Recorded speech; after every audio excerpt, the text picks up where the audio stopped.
My name's Officer Shane Day. This is Gregor. His full name is actually Gregor Scala, but it's easier to say Gregor. He's from Czech. All of his commands are in Czech.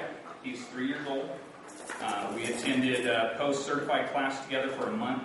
Basically, I lived with him in a hotel while we trained. He basically taught me how to do my job. He was raised as a pup in Czechoslovakia and trained how to do the job. I just had to learn how to speak Czech. Not in his language. I've listened to it on the computer. I don't sound anything like I should apparently, but luckily he learned how I pronounce words. So he's also cross-trained in narcotics. We spent another month in a hotel together while we learned, taught him how to search for narcotics. He's able to detect marijuana, heroin, methamphetamines. He can also sniff out the pipes, any contact.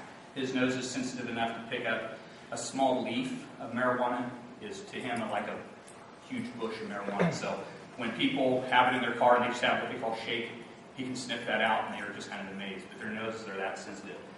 We do kind of public service requests such as this, as well as work the streets. Our dogs we get, we want them not just aggressive. Obviously, he doesn't look like the mean killer type dog. We want him to be able to work the streets, do the protection work, which is the majority of his work, as well as sit with a bunch of kindergartners and let him pet him, which he'll do. He's very mild-mannered. When he works, it's not as if he's working because he's mean. He's working because he's told to do it. He thinks it's a game type of thing. That's just the way he was raised. He lives to work. I can't shave without him going crazy. The only time I shave is when I go to work. When he hears that razor, he's associated with getting to go in the patrol car and ride around and work, and he goes insane. So if I happen to shave on a day I'm not going to work, I have to actually shut my bathroom window so he can't hear it, because he just goes insane and tears up his kennel. He doesn't understand vacations. He wants to work 24/7. He doesn't understand I need a break. But he loves to do the job. I love working with him. He's 3 years old. I got him when he was 18 months, so we've been together almost 2 years, working the streets. He's had some apprehensions, some dope fines. We also do things such as, tonight, as soon as I leave here, I'm going to San Luis Obispo. There is a war veteran coming home, and we're going to escort him home to here in AG, out on Los Barros. So we do those kind of things as well, not just hitting the streets. We do extra things such as Cops and Kids this coming weekend, where you can see him do demonstrations, and actually do his protection work. So, I did everything that...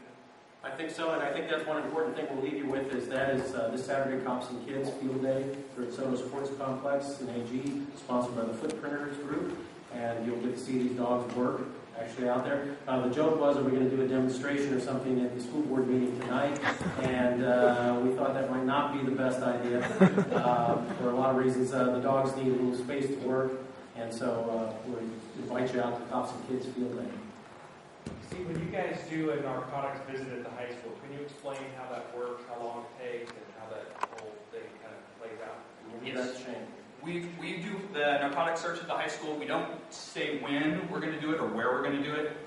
There's different times I speak with the SROs to when a good time would be, so we don't interrupt normal school activity. We don't want to cause duress or make people nervous, so we plan for a good time when we do it. And basically, we just go through different areas of the school in which the school district, the SRO, feels it needs to be searched, or we may want to search it.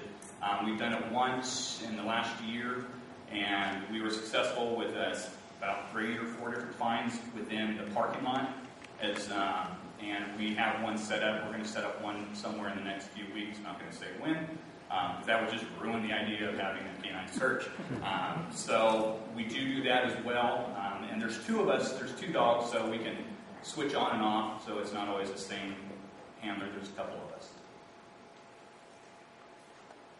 Right. Any other questions from the board? I have a question, is that, does he just sniff narcotics, or does he also do weapon residue or anything like that? No, he doesn't. What he has done is he has found a gun in a car that was handled after someone handled narcotics. So the transferred residue from the narcotics, and it's the same with money. Anything that's been handled by a subject who has handled narcotics, if they touch something else, that residue is transferred. I never trained him to smell gunpowder or money I just train him to smell narcotics. That way, the association is, if he smells something, he finds it, and he hits on money or a gun, it's because there's transfer from some type of a narcotic onto that substance. Anyone from the board have some questions? I have a question. On the news not too long ago, they showed the dog that went into the prison when they were looking for narcotics and stuff. Now, when these dogs all get together, do they have just good old play day? Or do they know their master, of course? We don't let them play together, but we just did one where we hit the prison, Action Camp San Luis. We went through the Boys Grizzly Academy. We searched the schools there, as well as different buildings that the prison operates out of. And there was about 25 or so dogs. They don't interact, but for the most part, they will. I could have another dog standing here, and they may look at each other, and if one of them decides to become dominant, they may growl at each other, but we don't, for the most part, we try to keep them other dog friendly, but we don't force the issue on them. If they don't like another dog, we don't try to make it work with them, we just separate them. I have 3 other dogs at home, and he loves every one of them, but unfortunately my female German Shepherd doesn't like him, but I keep them separate. My other 2 small dogs don't care about him, and when he comes up and checks them out, they just stand there until he leaves and gets bored of them. So he's very temperamental very relaxed with other dogs, but I have seen him get mad at other dogs just for whatever reason. This dog looked at him weird or something to set him off, and he'd start barking. So we just correct him and tell him no, but we don't force the issue to make him get along with all the dogs. And who pays for food? The city does. The program we have going right now with Canada is every 5 bags of food, Canada gives us one free. So, And that's an important point. One of the things I think everybody needs to know is the cost of these dogs. They're not like pound puppies, and so the dogs are about $8,500 for the dog, plus the training for the officers of the dog. And we, the city of Arroyo Grande, did not pay for that because we did a fundraising effort this last year, and we raised $50,000 for the 2 dogs and their training. And I always joke when Gregor first got here, he was obviously 18 months and a little thinner, and I tried to figure out at $8,500 how much that was a pound. It didn't look like much of a dog for that money. But we did raise $50,000 for the program. That's what funds the program. And we continue to do ongoing fundraising so that it takes care of their vet bills and also their food. But Canada Dog Food is a sponsor of the program. Now, when these dogs have to run into, say, poison ivy and that, do they get it? They can get it on their coat, and it gets on the handler. You go where your dog goes. That's just part of the game. That's what I take on whenever I accept the job as a handler. And when we go after suspects, they go into the bushes along the beach. And I've been there. Luckily, I haven't gotten poison oak. I've been through it. I've been dragged down the hill of it with him, but I never got it. So the chance, we know it's there. There is a possibility, but I'm not really sensitive to poison oak, so I'm thankful for that aspect.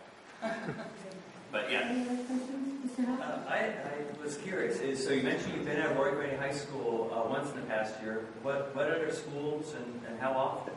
Actually, Arroyo Grande High School is the only one I've gone to. It's the only one that's requested me.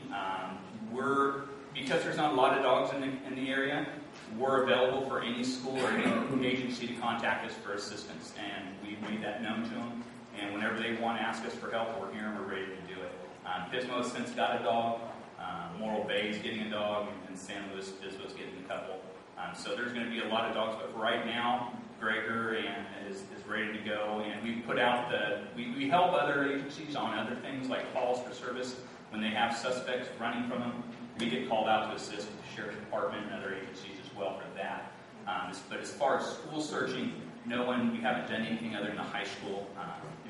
Mainly that's only because we just haven't been asked by anybody else to. Thank you. No problem. You send the dogs after suspects down in, they get aggressive, they get... Well, we can do that now. Yeah. Yes. Upon my voice fluctuation, me yelling would upset him. He would start to get alerted by my actions. When he's in the car, if I start yelling at a suspect, he'll start barking. He starts alerting. based on their training. He will, if someone starts running from me, I can deploy him under certain circumstances. I can't send him on everybody, but special circumstances allows me to send him. We just did it 2 nights ago on a car burglary suspect, ended up happening to be a person who broke out of jail and had outstanding warrants. He tracked him down and apprehended him for me. I didn't have to go. The guy was hiding in the bushes. I didn't have to go into the bushes after the guy where I didn't know if he had weapons or not. I just sent Gregor. Gregor went in and grabbed him and pulled him out. It kept me and my other officers from being in harm's way. As he came out, let me see your hands, he showed us his hands, knew there was nothing on him, pulled the dog off, and took him into custody. Luckily for him, he had a thick sweater on, so Gregor just got his sweater and pulled him out of the bushes by his sweater. But they can get aggressive. Whenever you're around canines, they're not just lovey-dovey puppies that you can just walk up to the car or walk up to the handler. I will reinforce that. Make sure you get a hold of the handler and get permission from them before you approach the dogs on duty or at cops and kids. Make sure you say, hey, can I pet the dog? Because if you just walk up and start going after the dog could take it as an aggression on the handler. And then the dog's going to do what he does best. He's going to protect the handler. And they do that very well.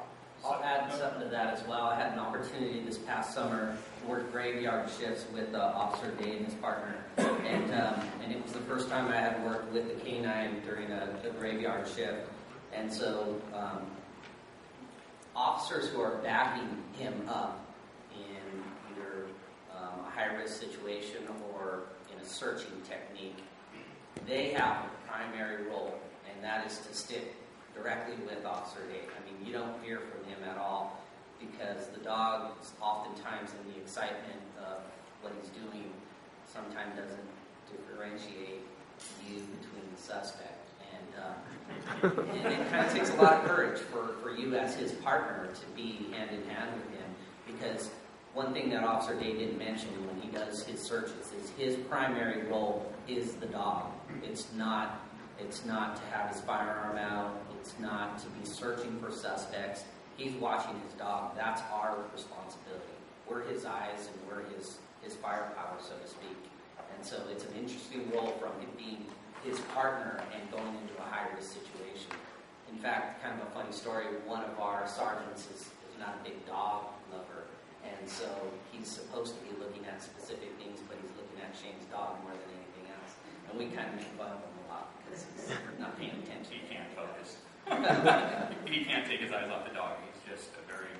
I will say that we were doing a presentation at Kiwanis, just to give you an idea, and Shane already knows the one I'm going to say, and he was standing in front. There was a very nice group of morning Kiwanis group from AG, and the dog looks, of course, like very friendly and playing with Shane, and a Kiwanis lady decided to step up with her camera and rush up really quick and take a picture of the dog and Shane together. And Gregor didn't like that very much, and let her know. So they do pay attention, even though they appear to be relaxed with them. So with that and those concerns in mind, with kids coming up or possibly coming up with dogs or having dogs around all my kids, should a kid get bit, whose liability is that? Well, we're deploying the dog, so it's a tool that we're using. It's ours. However, just as Shane said, where the dogs know by his actions what role they're in at the time. And when I've seen them with kids where he's laying on the dog is laying on the floor, and the kids are coming up to him, petting him, and the dog realizes it's a completely different environment than when he gives him other orders or his voice changes. So, but it is a tool, a police department's tool, and so we're responsible for the handling of that. There's liability in that. I just want to say I have 4 kids at home, and so it's not like he doesn't know what kids are. I have a range from 10 years old all the way up to 19 years old, and he's very understanding. I keep him separate from my rest of my other animals. I don't just let him roam around. He is contained just because he is a tool. He's not my own pet. I can't think of him as my own pet. He's just like any other piece of equipment on my belt in reality. I have to think that way. I also think liability-wise. I need to make sure your kids won't get hurt just as much as I want to make sure my kids don't get hurt. So anytime I do a demonstration, I did one with Boy Scouts. I laid him down and the kids circled him, but I had them do it calmly. I didn't just let them all rush up on him. And then I had my wife was there as well, and she just helped keep an eye on kids, petting. Kids like to grab tails, and sometimes you don't know what's going to set the dog off, so I have to take on that liability and just be alert. I don't just say, yeah, play with the dog, and then turn around and talk to somebody. I'm very vigilant about when people want to approach, or when kids, I know kids want to pet the dog, they love dogs. And so I've been with them long enough that it's just like with a spouse, you know when they're angry. You know when they're upset. I can tell when he's not happy with a kid. And it's happened a couple times at Strawberry Festival where somebody in the crowd came up and he wasn't happy with him. So I took him for a walk, broke him of that connection, and he was fine. He played with people, did a great job walking with people, talking, letting people pet with him. But every once in a while, sure, somebody makes him a little upset, but I have to be aware of that. That's just my duty. Just as I'm cognizant of my weapons on my belt, I'm cognizant of handlers. Well, thank you. Great.